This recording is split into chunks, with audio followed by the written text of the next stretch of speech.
Oh, hello, great readers. I'm Belchan. I'm Nimikung. I'm Banchan.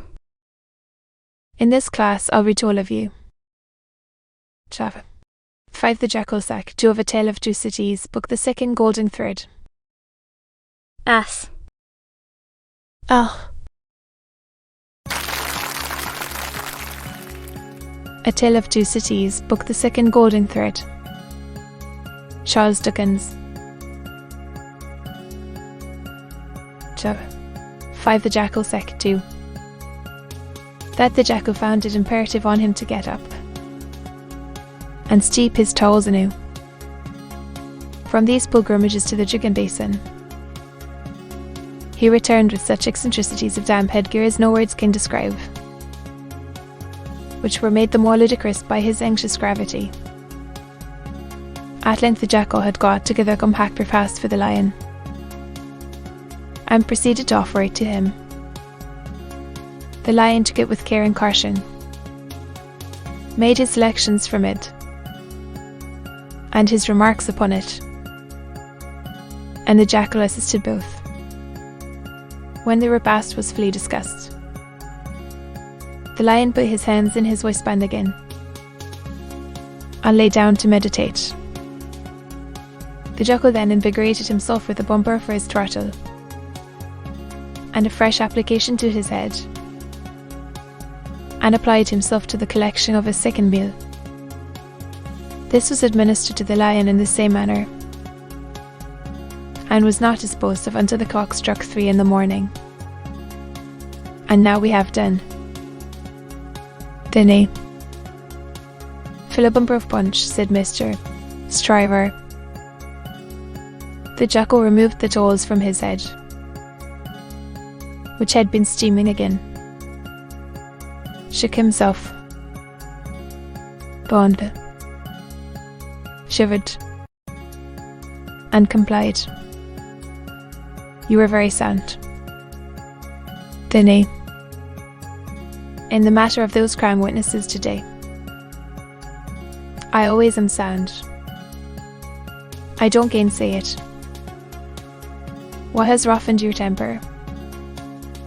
With a deprecatory grunt, the jackal again complied.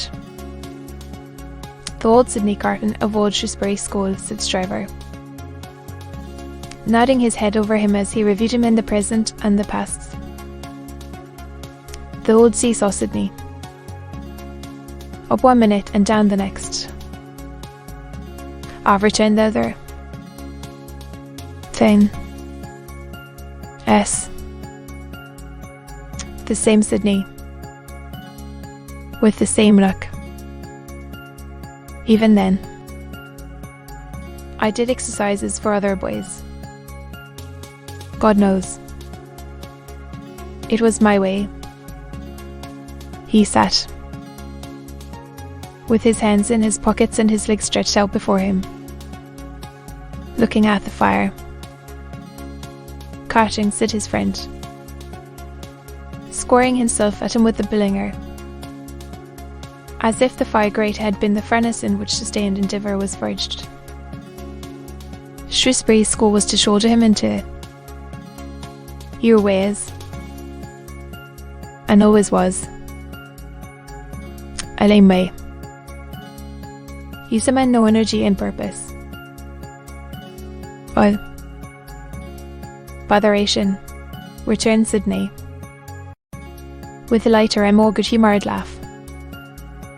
How have I done what I have done, said Stryver, partly through paying me to help you, I suppose. But it's not worth your while to apostrophize me, or there, about it. What you want to do, you do. You are always in the front rank. I had to get into the front rank. I was not born there. I was not present at the ceremony. But my opinion is you were, said Carton. At this, he laughed again, and they both laughed. Before Shrewsbury, and at Shrewsbury. And ever since Shrewsbury, pursued Carden, you have fallen into your rank, and I have fallen into mine. Even when we were fellow students in the student quarter of Paris, picking up French, and French law, and other French crumbs that we didn't get much good of, you were always somewhere. Upon my soul, I am not sure that it was not yours. You were always driving and moving and shouldering and passing. And repose. It's a gloomy thing, however, to talk about one's own past, with the day breaking. While then, pledge me to the pretty witness, said Stryver, holding up his glass. Apparently not, for he became gloomy again. Pretty witness, he muttered, looking down into his glass. I have had enough of witnesses today and tonight. The picturesque doctor's daughter. Why, man alive, what the admiration of the whole court. Who made the Old Bailey a judge of beauty? Do you know? Sydney, said Mr. Stryver, looking at him with sharp eyes, and slowly drawing a hand across his forehead face. Do you know? I rather thought, at the time, that you sympathised with the golden-haired doll, quick to see what happened. If a girl, doll or no doll, swoons within a yard or two of a man's nose, he can see it without a perspective glass. I pledge you, but I deny the beauty. And now I'll have no more drink.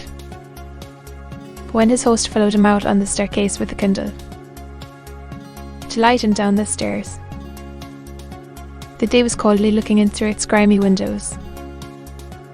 When he got out of the house, the air was cold and sad, the dull sky overcast, the river dark and dim, the whole scene like a lifeless desert, and wreaths of dust were spinning round and round before the morning blast, as if the desert sun had risen far away, and the first spray of it in its advance had begun to overwhelm the city. Waste forces within him, and the desert all around. This man stood still on his way across a silent terrace, and saw for a moment, lying in the wilderness before him, a mirage of honourable ambition, self-denial, and perseverance. In the fair city of this vision, there were galleries from which the loves and graces looked upon him, gardens in which the fruits of life hung ripening, waters of hope that sparkled into sight. A moment, and it was gone. Climbing to a high chamber in a well of houses, he threw himself down in his clothes on a neglected bed, and its pillow was wet with wasted tears. Sadly, the sun rose.